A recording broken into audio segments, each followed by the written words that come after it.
یقیناً جو ہے وہ ہر اہل بیت کی زندگی میں بہت ساری خصوصیات ہیں کہ جو انہوں نے اپنے ٹائم کے حساب سے اپنے لوگوں تک پہنچائی ہیں۔ جب امام کی ولادت ہوئی تو امام کو روایات بتاتی ہیں کہ امام کو جو ہے وہ جنت کے کپڑے کے اندر لپیٹ کر جو ہے وہ بی بی سیدہ نے رسول خدا کی خدمت میں پیش کیا۔ جب نام کی باری آئی کہ ان کا نام کیا رکھنا ہے تو مولا کائنات کو کہا گیا، تو مولا نے کہا کہ میں جو ہے وہ رسول خدا سے پہلے نہیں رکھ سکتا۔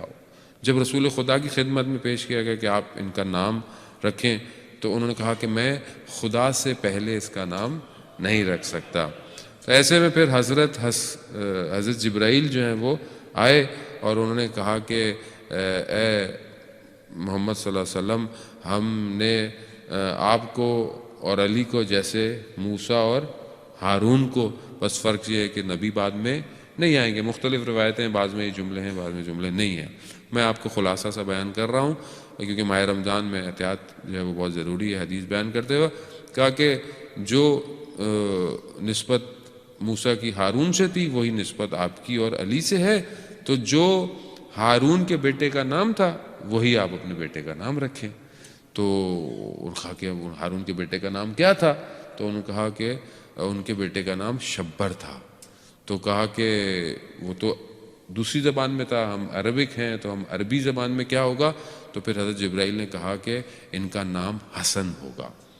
تو اللہم صلی اللہ محمد وآل محمد وجد۔ عزیزان محترم، وہ نام جو ہے وہ ظاہر خدا کی طرف سے ہے اور خداوند متعال نے امام حسن کا جو ہے وہ نام بھیجا۔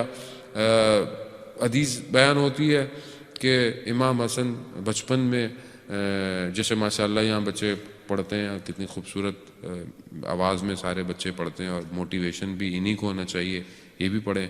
اور امام حسن جب مسجد سے واپس آتے تھے تو جو حدیثیں، جو آیتیں رسول خدا کے اوپر نازل ہوتی تھیں امام حسن حفظ کر کے آ جاتے تھے۔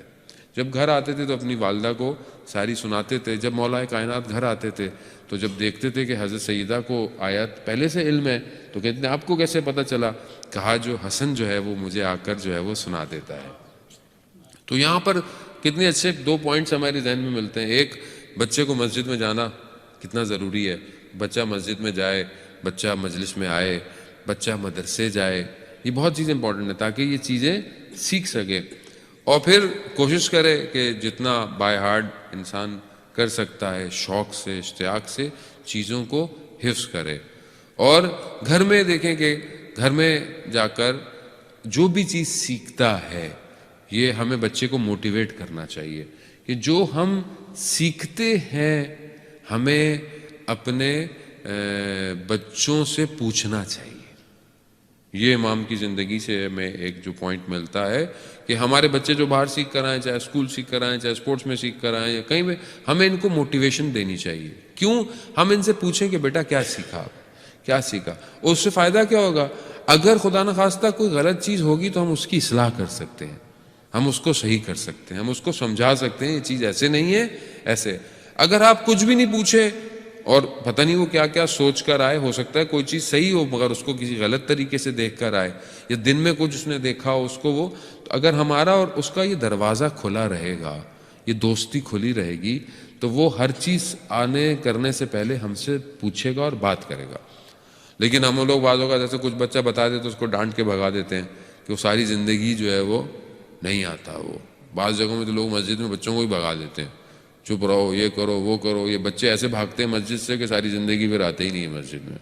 تو ایسا نہیں ہے، بچے ہیں بہرحال۔ آپ وہ بہت مشہور واقعات ہیں، صدر اسلام کے بچے گریا کرتے، بچے روتے تھے مسجد نبوی میں، اور رسول خدا نے اپنی نمازوں کو کم کر دیا یا جلدی پڑھ دیا۔ کیوں؟ کیونکہ بچے رو رہے ہیں، ان کو تکلیف نہ ہو، نہ کہ بچوں کو بھگا دیں، بولے مسجد سے باہر چلے جائیں یا پروگرام سے۔ نہ، بچے ہیں، دیکھیں بچے ہیں۔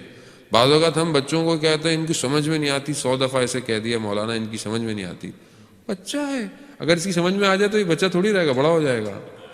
آپ اس کو تھوڑا بچہ بھی تو رہنے دیں، بچہ صفت رہنے دیں، اور بلکہ کوشش کریں کہ اپنے اندر بچوں کی صفت کو زندہ رکھیں کیونکہ بچپنا جب تک رہتا ہے انسان بڑا اچھا رہتا ہے. صلوات بھیج دے محمد وآل محمد. اللہم صلی علی محمد وآل. اب یہ